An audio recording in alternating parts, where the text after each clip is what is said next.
Um, I'd like to begin by asking for just a moment of silent meditation to honor the freedom-loving peoples of the Ukraine, of Russia, and all over the world.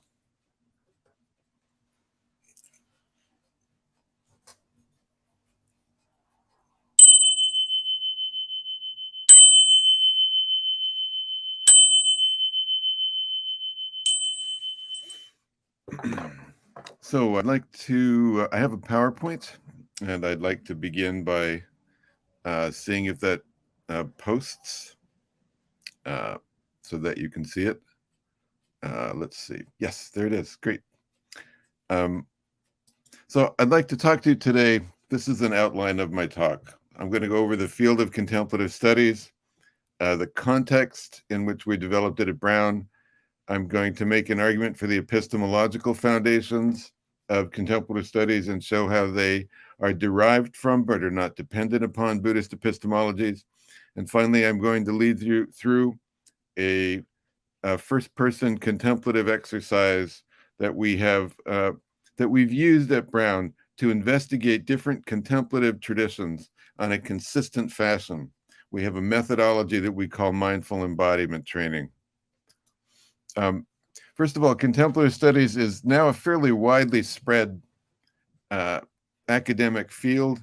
All these places have developed either minors or programs, and actually it's too long a list to include here, the most recent one being the Contemplative Studies Center at the University of Melbourne in Australia. But Brown is the first program to offer bachelor's degrees in contemplative studies, which include contemplative arts, contemplative humanities, and contemplative sciences. The field studies the underlying philosophy, psychology, and phenomenology of contemplation, focuses on the many ways to concentrate, broaden, and deepen conscious awareness as the gateway to leading more ethically responsible, healthier, and personally fulfilling lives. We identify the varieties of contemplative experiences. We examine scientific and humanistic research on them. We cultivate first-person knowledge of them. That might be the most radical thing we do. We assess their meaning and significance in people's lives, and we're sure to contextualize these experiences and practices within their historical and cultural traditions. And so the areas of contemplative studies include, quite obviously, the consciousness sciences, including psychology, cog-sci, and neuroscience, but also health sciences, the applications of contemplative practices in health and healing in both individual and community levels. Obviously, the wide variety of relevant humanities, philosophy, religious studies, literature, history, classical literature, and the creative arts. But of course, if you're talking about contemplative studies, you need to talk about what contemplation is.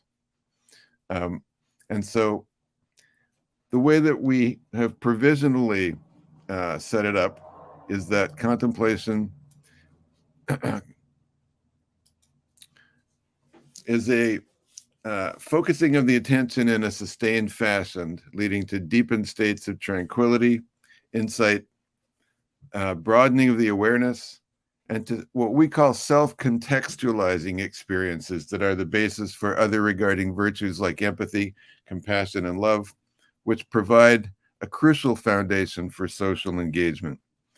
And it occurs on a spectrum from the rather common experiences of absorption and inactivity to the deliberately cultivated contemplative practices that we find in many wisdom and spiritual traditions. It also includes, and we divide these. So we've got the intentional practices, deliberate focusing of the attention, but we also have non-intentional practices that lead to focused attention, practices that are done for their own sake, but end up producing contemplative states. And these include the various flow states that we enter into and out of spontaneously through absorption in an activity. It could be running, it could be playing chess, it could be rock climbing, it could be attempting to hit a baseball. Those are all activities that are non-intentionally contemplative, and they need to be included. And so in terms of the aspects of contemplative studies, of course, we have research and we have pedagogy. And I want to talk today mostly not about the scientific research or the humanistic scholarship so much. I want to talk about pedagogy and the epistemological basis for our pedagogy. Normally, it's more entertaining than that young man is showing, I hope, anyway.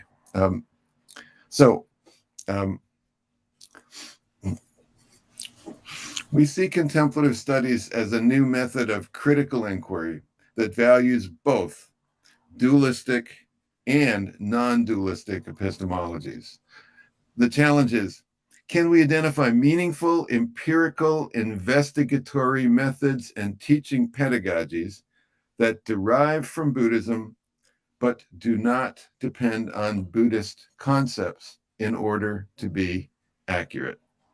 This is extremely important because in North America, for contemplative studies to develop as an academic field, it was very important for us to avoid privileging or advocating for any one contemplative tradition. So while our basic orientation and epistemologies may have emerged from Buddhism, we cannot advocate for Buddhism or any of the more specific Buddhist traditions many of us have practiced, nor for Taoist traditions or Hindu traditions or Christian contemplative traditions. We have to have a balanced epistemological method for investigating the practices in each and every one of them, but a consistent way so that we can end up doing some comparisons. So our method has to be first and foremost empirical.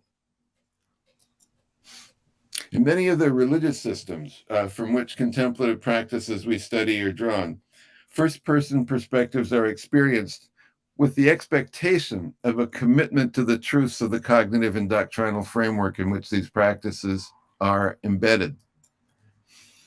But in the critical first-person epistemologies we advocate in contemplative studies, the need to believe in the veridicality of specific cognitive frameworks, doctrinal frameworks from specific doctrinal traditions is removed. What's critical about these perspectives is first-person experiences and their cognitive frameworks are contextualized by third-person scientific research and humanistic scholarship.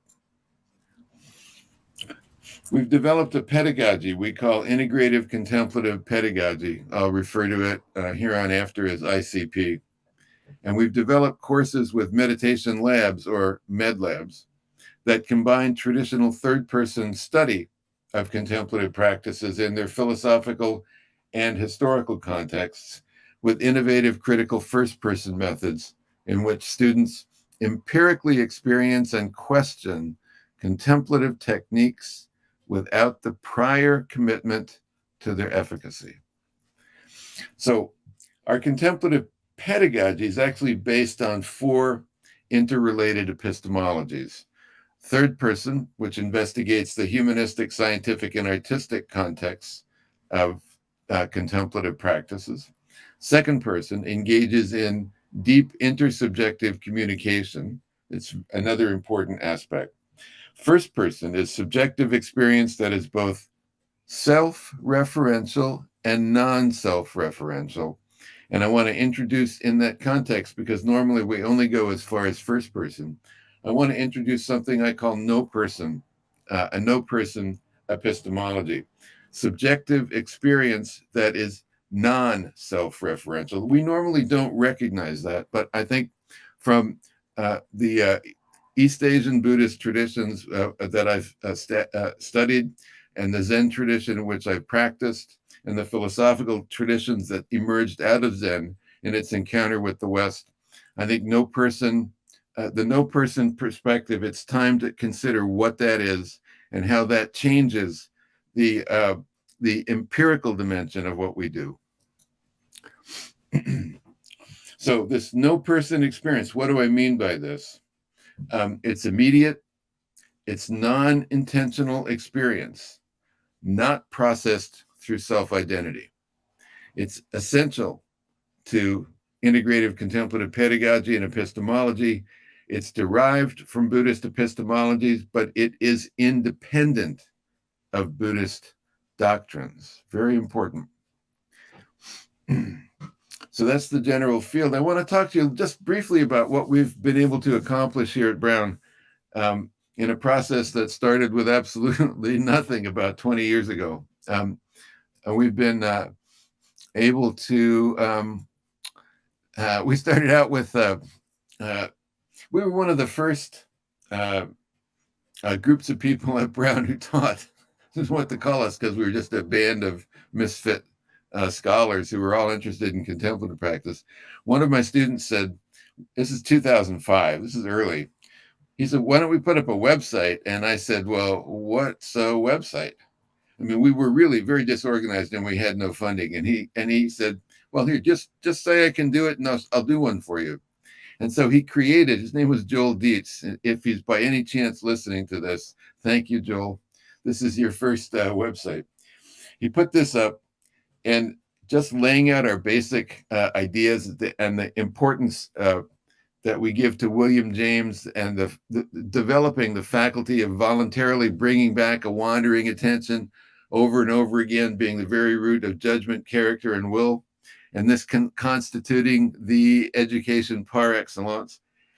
And then, he put it up, and then about a week later, I was walking across the campus, and some person I didn't know came up to me, I didn't know very well, and congratulated me on getting a department, like a whole department, which means like you've got positions, you've got funding. And I was stunned, and I had no idea what she was talking about as I walked away. And then I realized, oh, she must be talking about the website.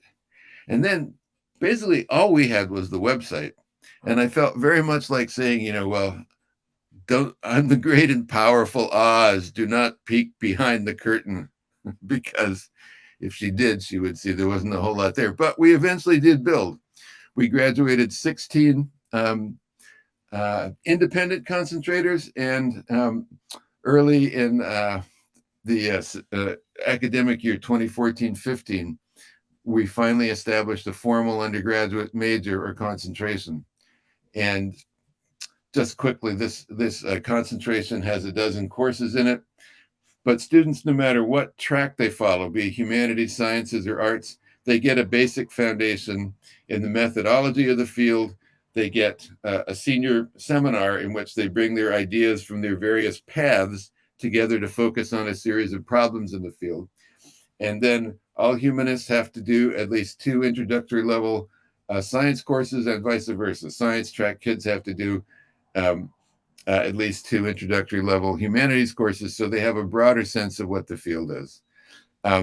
We graduated an additional 39 students in the formal concentration path. This is our first graduating class.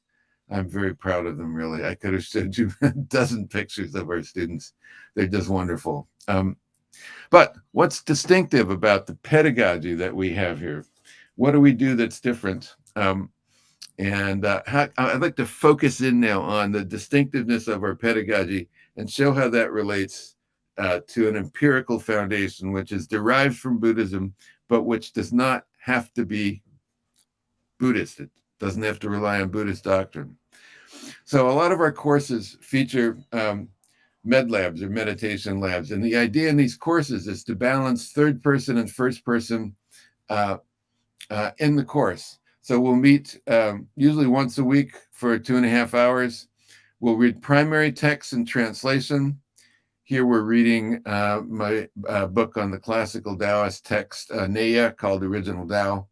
And then secondary works that are really part, and I'll talk more about this, part of the intellectual foundations of the field of contemplative studies. One of them being Alan Wallace, who is very fortunately speaking later this afternoon. Alan Wallace's important book, The Taboo of Subjectivity. But in the meditation labs, which we do 3 times or 2 times a week, we do, in this case, reconstructed meditations that are directly taken from the texts. So there's a one-to-one relationship between what we do in the meditation labs and what we do as we're studying in the seminars. And let me say a little bit more about the structure of the med labs themselves. We used to be able to meet in the dance studio because if we got in there early enough, we were okay. Because dancers like to stay up late, but they don't like to get up early. So we had this wonderful studio to practice in. Usually we met 9 to 10 a.m. on Monday, Wednesday, Friday for MedLab courses. So we would do an introductory yoga practice to kind of stretch out the tendons and bones and muscles that are used in cross-legged sitting. Then we'd work with our particular contemplative technique. Then there'd be time for questions and answers. And then originally we did journaling on 4x6 note cards. We've now moved that to an online program called Canvas, which I'm sure some of you are familiar with. One of the important things that for the first really decade and a half, I needed to enunciate it. And just to give you a sense of how challenging it is to establish within a secular university practices that are normally thought of as religious and impossible to practice without buying into the veridicality of the cognitive framework in which those practices are embedded. And so we really made it clear in our courses from the outset, something which I call the Empirical Directive. I won't read this in detail, but it also sets up the difference between critical first-person learning and first-person learning done in the context of doing a religious practice where one has to suspend, or in theory anyway, has to suspend critical judgment and believe in the truths of the various traditions. And so we have never insisted upon that, although I have to say that our colleagues find a hard time believing that we don't force our students. As one of the people, the department chairs who attempted to block me from doing this said, he said, what we object to is teaching meditation in the classroom, which we think is no different from forcing your students to get down on their knees and accept Jesus as their savior.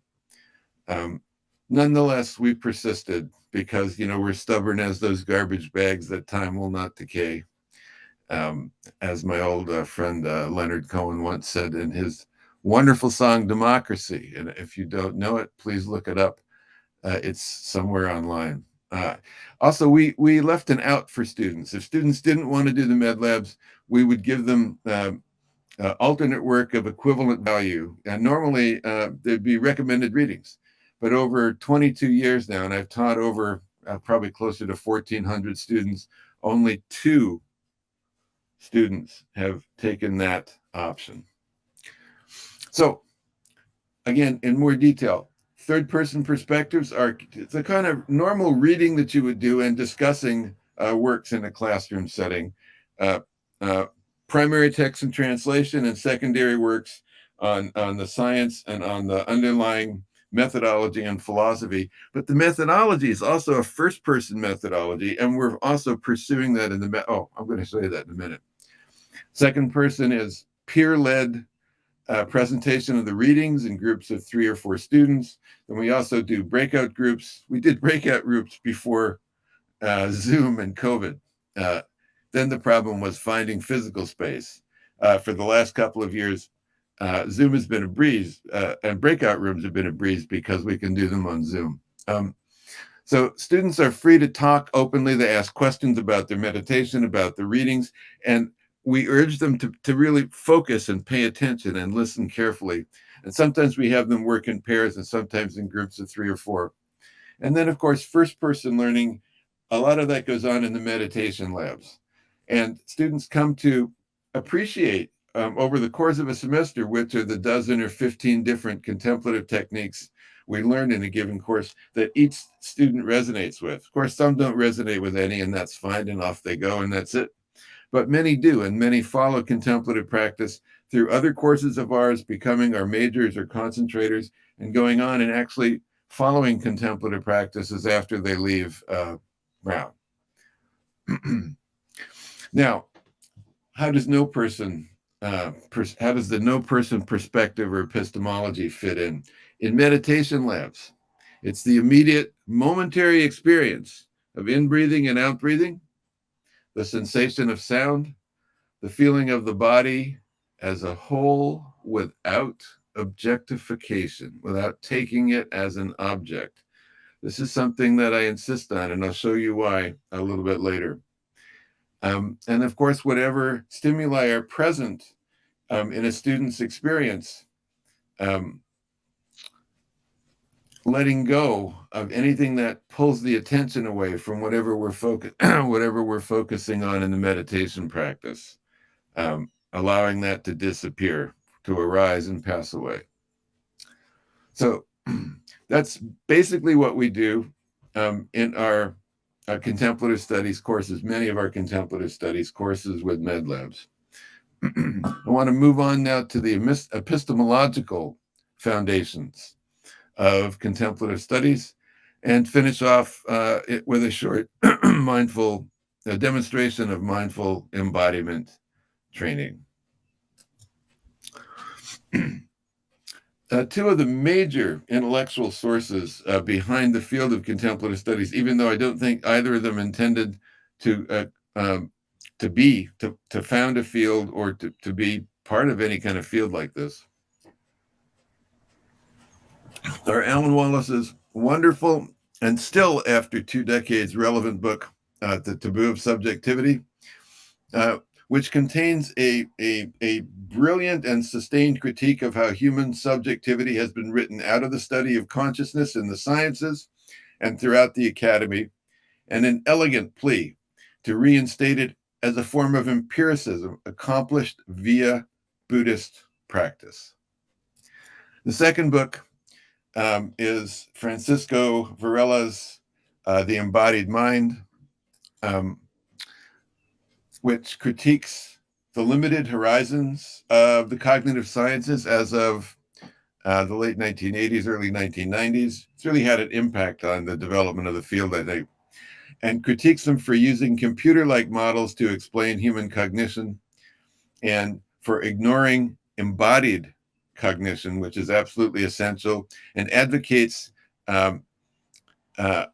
practices they call Buddhist mindfulness awareness in order to correct that. The second edition, which came out, I think, in 2017, it's if you've read the first edition, please go and get a copy of the second edition. I'm not putting in a plug for the book, but the introduction by Evan Thompson to the new edition contains what he felt are important self-correctives, and Eleanor Rush has her own take on this. And they both kind of part ways in the role they see for Buddhist epistemology. So it's very interesting to see how their ideas have matured over the years as well. As I said, our integrative contemplative pedagogy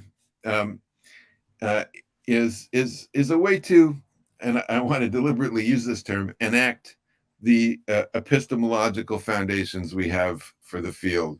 And so, we've got third person, we've got second person, we've got first person. And I want to talk most here about what's different and unique about what we do, and that's no person epistemology. No person perspectives represent immediate experience in the present moment.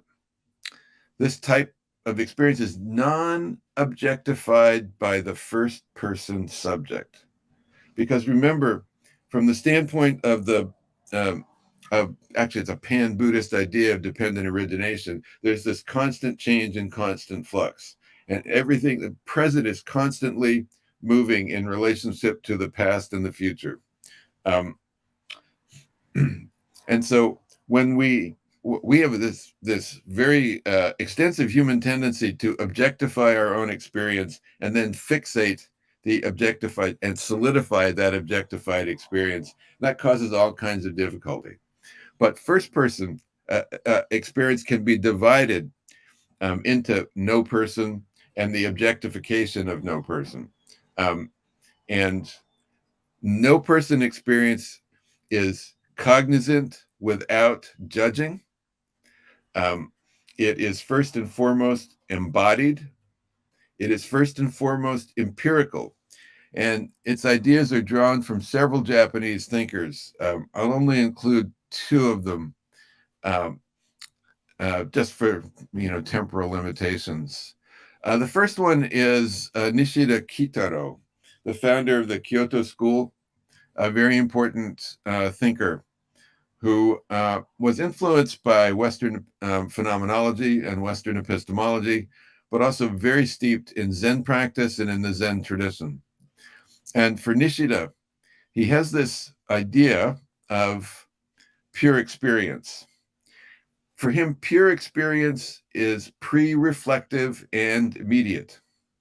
It transcends both subject and object in such a way that it does not contain any individual personal content.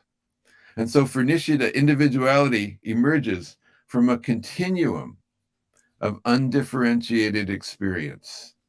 And this is a really important quote that comes from this the Abe Masao and Chris Ives translation of Nishida's first book, Zan no Kenkyu, Studies of the Good, an inquiry into the good. It is not that experience exists because there is an individual. And that's, of course, what we tend to think. And it's the epistemologies that we've developed in the Euro-American West are founded on this notion of je pense donc je suis. It is not that experience exists, he says, because there is an individual, which is a surprise to me. It's a surprise to you, surprise to all of us who've grown up thinking that we're selves who have experiences. He says, but that an individual exists because there is experience. Say that again. It is not that experience exists because there is an individual, but that an individual exists because there is experience. And that's the reference there if you would like it. So the scholar John Moraldo, commenting, says Nishida's early work calls into question two basic presuppositions of most modern epistemology: that experience is individual and subjective, and that experience leads to knowledge only via a corrective process with input from the minds of other individuals. So for Nishida, experience in its original form is not the exercise of individuals equipped with sensory and mental abilities who contact an exterior world. Rather, it precedes the differentiation into subjective experience and object experience, and the individual is created out of it. How does this make sense? It isn't conceived in modern Europe-American epistemology, this way in which this would make sense, this pure experience, which itself is so grounded in implicit, I would argue, and unexamined Abrahamic theology that it cannot conceive of a world in which there isn't a fundamental separation between subject and object that I think in many ways parallels that between creator and creation in Abrahamic traditions.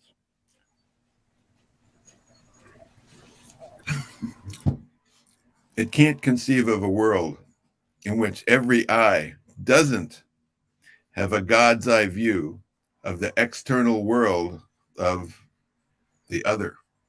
And so it's very easy to get fixed, attached,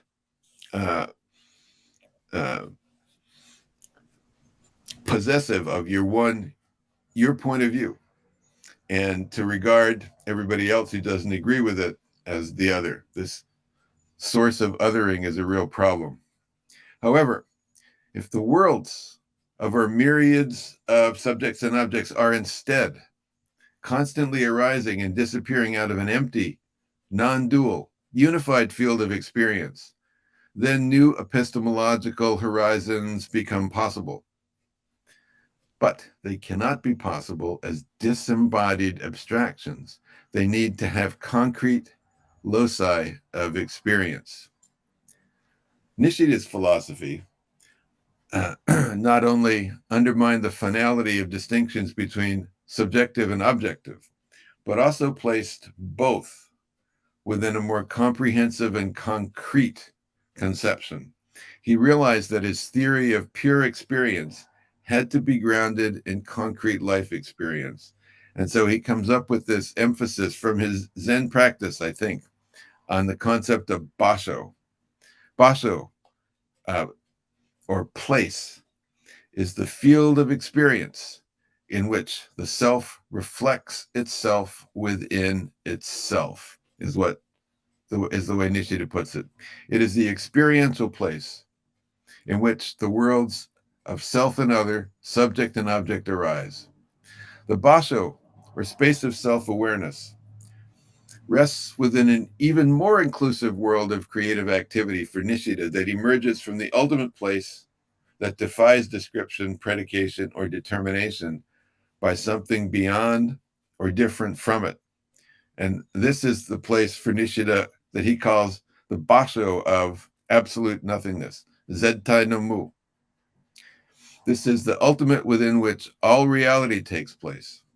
It transcends the opposition between being and non-being, but it is not a thing, power, or consciousness beyond the world. Then this worldly nature is emphasized even more in the teaching of an important Zen master whose work is just starting to be recognized. And that's my own teacher, Kyozan Joshu Sasaki. We are just publishing independently a book of his Dharma talks.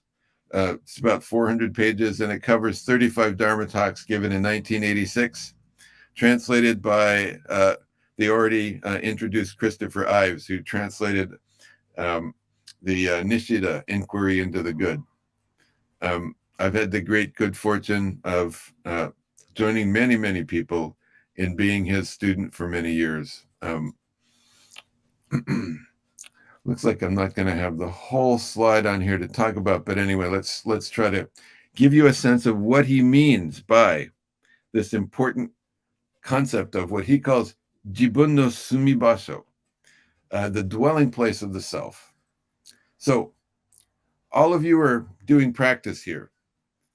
This is from, I think, a March 1986 Dharma talk. Dharma talks, by the way, if not all of you know this, some of you must, are given during Sesshin, intensive Zen practice weeks of 7 days, in which we followed the kind of Meiji Zen style, Renzai Zen style of waking up at 3 in the morning and going to bed about 10 or 10:30, and had blocks of activities throughout the day.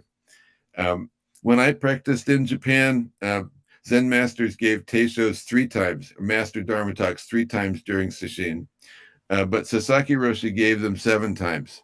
So that's why we have, for 5 Sesshins, we have 35 of these Dharma talks. And these Dharma talks were intellectual, they related to practice, and they were inspirational. And they could often be very funny, although no time to show you some of the more humorous parts here. So what he says is, all of you are doing practice here. However, it seems that a lot of you have forgotten that you do not know your dwelling place, your basho. Fundamentally, there is no practice divorced from the dwelling place. There is no Zen practice in which one practices apart from or separate from this dwelling place. When you appear, space appears with you. When you disappear, space disappears with you. Your dwelling place, well, let's see. Anyway, that's the important part. He further teaches that this dwelling place of the self emerges when subject and object as dualistic guest emerge together from a common foundation, that is their non-dual host. Two concepts which, if you studied the Rinzai Zen tradition, you know from the Linji Lu or the Rinzai Roku. And this is what he says. Tathagata Zen, this is his what he styled his own teaching. Tathagata Zen teaches us that when two activities split, in that gap between them, we get what we call space, that dimension of our existence here. I've said this many times up until now. All of us, all existing things, take this emergent space as our body, as our dwelling place here. And so stones and rocks and pine trees and all of us take this emerging space as our body. This is the place from which we exist. And he goes on to say in a different Dharma talk, Zen does not accept this view of space simply being independent of anything else. This is considered a planar view, a two-dimensional view that doesn't get at the true nature of space. So how does space emerge? It is born in the split between guest and host. However, you must grasp the wisdom fully in yourself that understands this. What I am saying here is that existing beings are those things that take this emerging space as their body. The self exists here, limiting absolute space. So for Sasaki, the basho, or the dwelling place of the self, Jibun no Sumibasho, arises when the separation of guest and host creates three-dimensional space that each and every being in the world embodies. Like Nishida, Sasaki provides an ontological framework in which our individual dwelling places are embedded in the ongoing process of the continuous and eternal dynamic activities of two complementary and contradictory forces. One he calls the thus coming, or tathata, and the other he calls the thus going, or tata agata. He also calls these by many different names: the activity of living, the activity of dying, the activity of arising, the activity of disappearing, the activity of expansion, the activity of contraction. And these are occurring. This dynamic process is occurring constantly, eternally. And it is out of that process that our dwelling place, our three-dimensional space, or I would argue when you add time, four-dimensional space becomes reality. In many ways, what we're doing from his perspective is that we have this four-dimensional canvas in constant flux on which we paint and manifest the individual narratives that constitute, through relationships, the kind of locus of our constantly changing, constantly arising and passing away self. However, and he calls this taken together the activity of the absolute, Zettai no Hataraki, using a language which is very similar to Nishida's. So we don't, however, need to fully embrace and accept all the ideas in these contemplative ontologies in order to utilize the practices embedded within them. And now to my final section. So, on mindful embodiment training. So we have extracted from these Zen philosophical frameworks a sparse empirical epistemology that provides a consistent, non-abstract, and fully embodied way to investigate most types of contemplative experience. And I would like to introduce this to you today, mindful embodiment training. So if you can, join me, and we'll do it together as I end my presentation for this morning. So I find a stable position on your chair, feet on the floor, body in the chair, both feet on the floor. Decide on a hand position, either cupped on your knees or in the traditional Zen mudra, right hand down, left hand on top, fingers touching, and then have your wrists resting on your lap and your fingers resting on your abdomen. And there's several variations.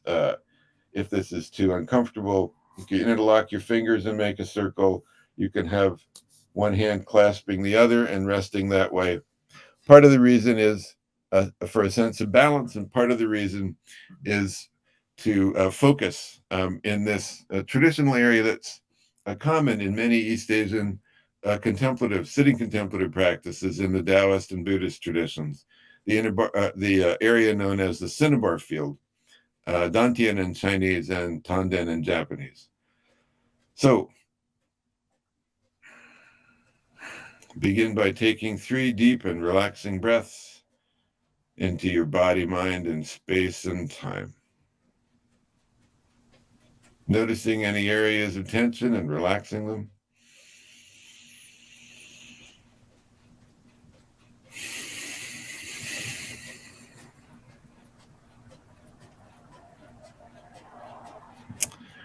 Now turning your attention to your sphere of experience in all 4 dimensions. The first dimension is height. From the feeling of your body on the cushions to the top of your head, draw a line, create a plane. The vertical space that each of us occupies. No one else in the world occupies this vertical space, nor the second dimension, the horizontal space. So extend that space from foot to foot, from knee to knee, from elbow to elbow, shoulder to shoulder, ear to ear. Now we've got 2 planes, a vertical and a horizontal. And the third plane, you can feel by extending a plane from your nose to your tailbone, from your toes to the back of your neck, intersecting planes that help us appreciate the depth plane or dimension. And the 4th dimension, of course, is time. As we breathe in and breathe out, in our spheres of experience, time is manifesting through us, along with us, and we are manifesting time for our particular dwelling place, our sphere of experience. And so, with these orientations, breathing in fully to our sphere of experience in all 4 dimensions, breathing out,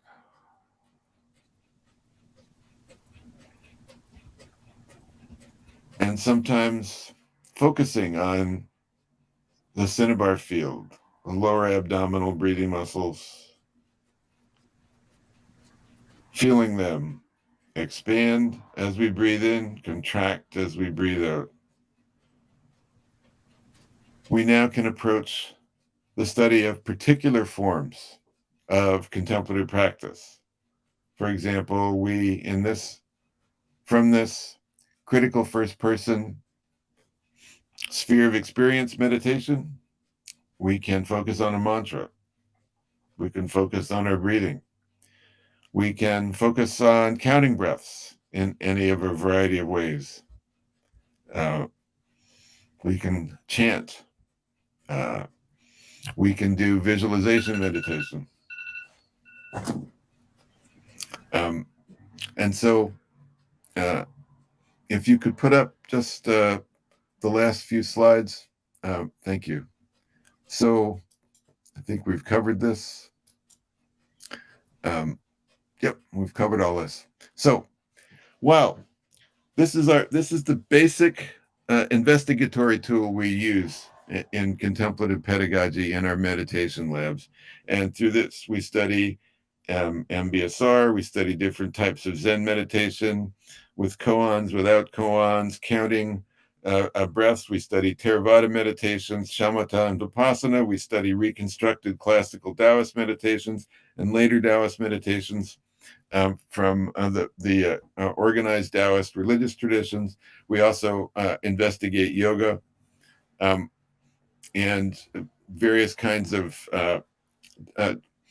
subtleties and differentiations in those practices. So while this is not completely devoid of an implicit epistemological claim that we can cognize a continuously changing world from a continuously changing standpoint of a flowing sense of self-identity, I think this is less a problem than most European American epistemologies that analyze the world from the standpoint of a rigid and inflexible sense of self-identity.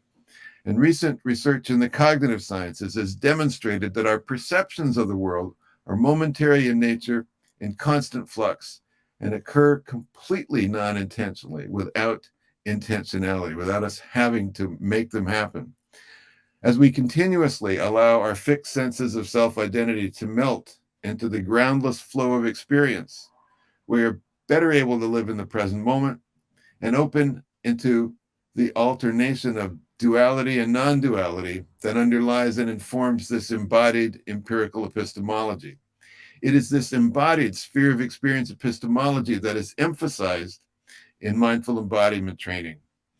It is clearly derived from a Buddhist contemplative practice, but I would argue minimally, if at all, dependent upon the cognitive framework in which these practices are embedded.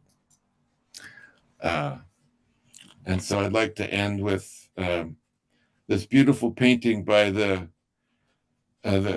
grandfather of the Zen master I studied with in Japan. And this is, his name was Kato Ryuho Roshi, and he was the abbot of Zuiganji in Matsushima. And his father abbot was Seki Bokuo. And so if you look closely at this beautiful painting,